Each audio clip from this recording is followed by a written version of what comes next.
महाभारत युद्ध से कुछ दिन पहले की बात है। सूर्यदेव अपने पुत्र कर्ण के दानवीर स्वभाव को भली भांति जानते थे। वे यह भी समझते थे कि युद्ध में उनके पुत्र को छल पूर्वक हराने के लिए देवों की योजना बन चुकी थी। सबसे अधिक चिंता की बात यह थी कि देवराज इंद्र स्वयं कर्ण के दिव्य कवच कुंडल को प्राप्त करने के लिए प्रयासरत थे। सूर्यदेव इस साजिश को लेकर चिंतित थे। वे नहीं चाहते थे कि उनका पुत्र अन्याय का शिकार बने। इसलिए एक रात जब कर्ण अपने महल की छत पर चिंतन में मगन था, तभी आकाश में तेज प्रकाश हुआ। स्वर्णिम आभा के साथ सूर्यदेव प्रकट हुए। कर्ण ने अपने पिता को प्रणाम किया और उनके आगमन का कारण पूछा। सूर्यदेव ने स्नेह भरे स्वर में कहा, वत्स, तुम्हारी दानशीलता के विषय में पूरी सृष्टि जानती है, परंतु यही गुण अब तुम्हारे लिए घातक सिद्ध हो सकता है। युद्ध में तुम्हारा सबसे बड़ा शत्रु अर्जुन होगा और देवराज इंद्र स्वयं उसे बचाने के लिए तुम्हारे कवच कुंडल का हरण करने आएंगे।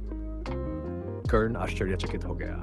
उसने पूछा, पिताश्री, क्या देवराज इंद्र स्वयं मेरे पास आएंगे?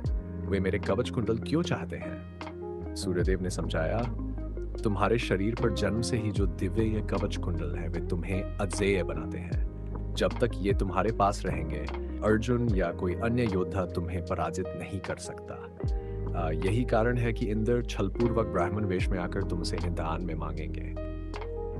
कर्ण कुछ क्षणों तक मौन रहा, फिर उसने दृढ़ता से उत्तर दिया, पिताश्री, मैं जानता हूं कि ये कवच कुंडल मेरी रक्षा कर सकते हैं, परंतु यदि कोई मुझसे कुछ मांगने आए और मैं उसे खाली हाथ लौटा दूं, तो ये मेरे लिए मृत्यु से भी अधिक कष्टदायक होगा।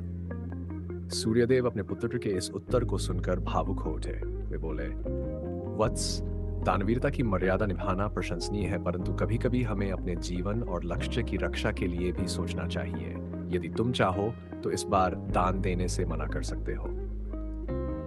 कर्ण मुस्कुराया और उत्तर दिया, मैंने जीवन भर केवल देना सीखा है, लेना नहीं। यदि इंद्र मुझसे ये कवच कुंडल मांगने आएंगे तो मैं बिना संकोच उन्हें दे दूंगा। ये मेरे अस्तित्व की पहचान है और मैं इसे कभी नहीं बदल सकता। सूर्यदेव कर्ण के उत्तर से गर्वित तो हुए, परंतु उनके मन में एक गहरी चिंता भी थी। वे जानते थे कि इस दान के बाद कर्ण की पराजय निश्चित हो जाएगी, परंतु उन्होंने अपने पुत्र की प्रतिज्ञा को बदलने का कोई और प्रयास नहीं किया। कुछ दिनों बाद वही हुआ जिसकी भविष्यवाणी सूर्यदेव ने की थी। देवराज इंद्र एक ब्राह्मण के रूप में कर्ण के द्वार पर आए और उससे उसका कवच कुंडल मांग लिया।